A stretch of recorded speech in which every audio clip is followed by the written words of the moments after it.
O Ibovespa, na presente data, desabou 1,5%. E a razão disso é que o governo reportou um alto déficit primário, bem como publicou o projeto de lei que visa extinguir o juros sobre capital próprio. Nesse sentido, tivemos dólar saltando 1,68% a 4,95%. A preocupação com a política fiscal segue muito alta aqui no mercado. O fluxo estrangeiro ainda segue bastante negativo nesse mês. E o que aconteceu na prática? O governo federal ele registrou déficit de quase 36 bilhões de reais só em julho.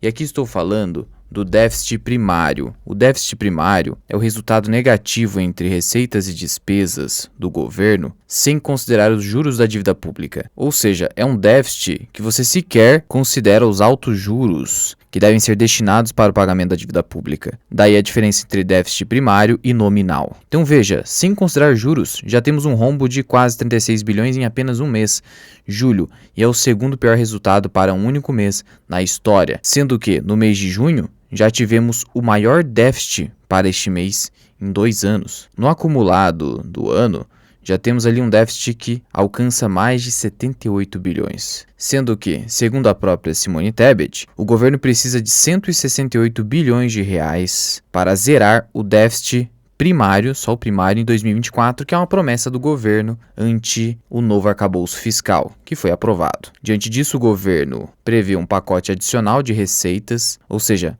mais impostos, mais arrecadação, de 168 bilhões, que é justamente ali o valor necessário para zerar o déficit primário. Sendo que o governo ainda prevê superávit primário em 2025. Mas como acreditar num governo que até então não se precisaria de apenas, entre aspas, 168 bilhões. Inicialmente, o governo falava em apenas, entre aspas, 130 bilhões. Então veja que as estimativas não condizem com a realidade. E justamente para obter esse pacote adicional de receitas, que seria um verdadeiro eufemismo para aumento de arrecadação de forma forçada, o Haddad pretende ali também conseguir quase 55 bilhões de reais em 2024, simplesmente com o fim de voto de qualidade pró-contribuinte que existe no CARF. O que acontece na prática? Quando o CARF chegava num empate sobre determinada questão tributária, o voto de qualidade de desempate deveria ser necessariamente, e deve ser ainda, pró-contribuinte, a favor do contribuinte.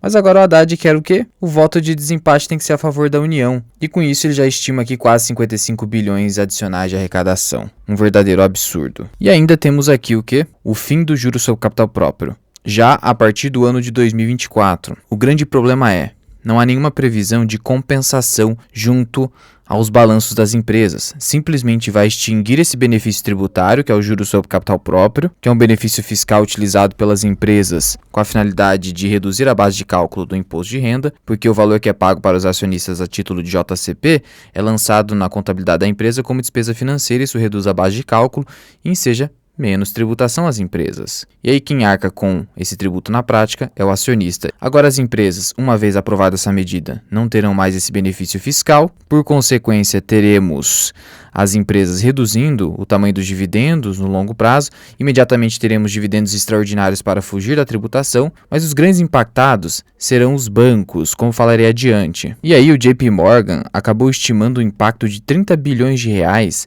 nas empresas listadas em bolsa, por conta do fim do JCP. Não bastasse isso, temos ali 110 bilhões de reais de questões fiscais discutidas no CARF envolvendo os bancos brasileiros. Então não apenas o fim do JCP atingirá os bancos brasileiros, principalmente esses aqui, mas principalmente as questões envolvidas no CARF. E aí, obviamente, o CARF será manipulado no sentido de gerar arrecadação adicional para o governo. No final, o que nós podemos perceber é que todo esse déficit, a única solução encontrada pelo governo é aumento de arrecadação, nunca corte de gastos. Na verdade, aumento de gastos, como nós vemos junto ao Programa de Aceleração de Crescimento e ao próprio novo arcabouço fiscal, que acabou com o teto de gastos da União, gerando a possibilidade de gastar sim acima da inflação. Então veja que os bancos não serão afetados em apenas 30 bilhões aqui do JCP.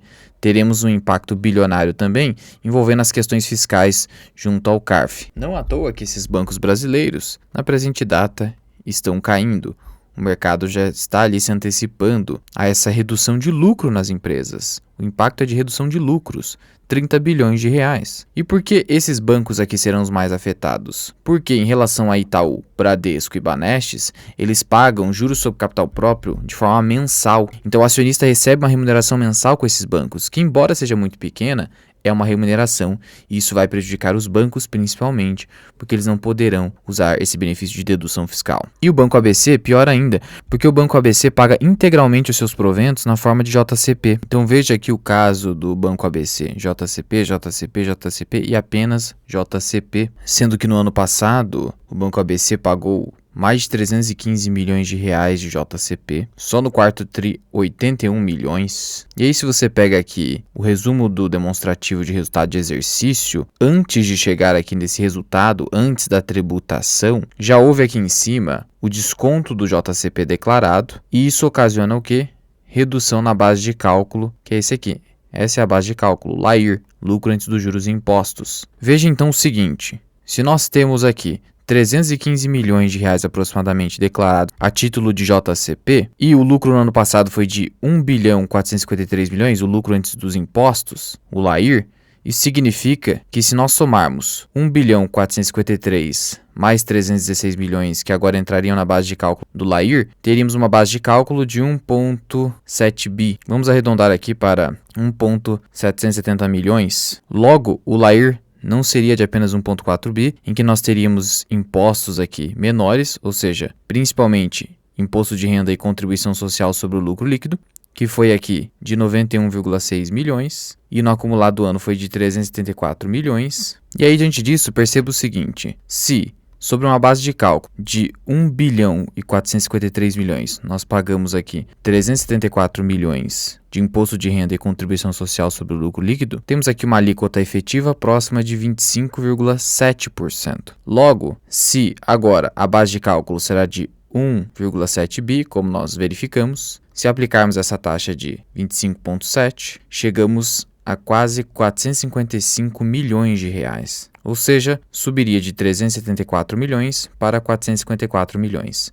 O valor a ser pago a título de tributação pela empresa, no caso o Banco ABC. Ou seja, teríamos aqui um aumento de mais de 20% na tributação junto ao Banco ABC. De tal modo que, na prática, o lucro líquido poderia cair eventualmente 100 milhões de reais. 100 milhões de reais, um impacto de 20% ou mais no lucro líquido, algo extremamente preocupante. É por isso que o Banco ABC desabou quase 3% na presente data. Em razão desse desastre tributário, é bem provável que as empresas, como eu disse, antecipem os dividendos de forma excepcional, como aconteceu com a Transmissão Paulista, em razão dos rumores sobre a tributação dos dividendos, ainda no governo Bolsonaro. Mas veja, não serão apenas os bancos que serão impactados, mas todas as empresas de bolsa, todas se utilizam um pouco do JCP com benefício fiscal, então isso é ruim para o mercado como um todo. Diante disso, como fica o investidor? O investidor precisa diversificar o seu patrimônio inclusive lá fora, não permanecer com o seu dinheiro apenas no Brasil. Com esse governo, o risco Brasil aumenta ainda mais. Por isso, para aprender mais sobre investimentos, considere se tornar membro do canal associado Mirai.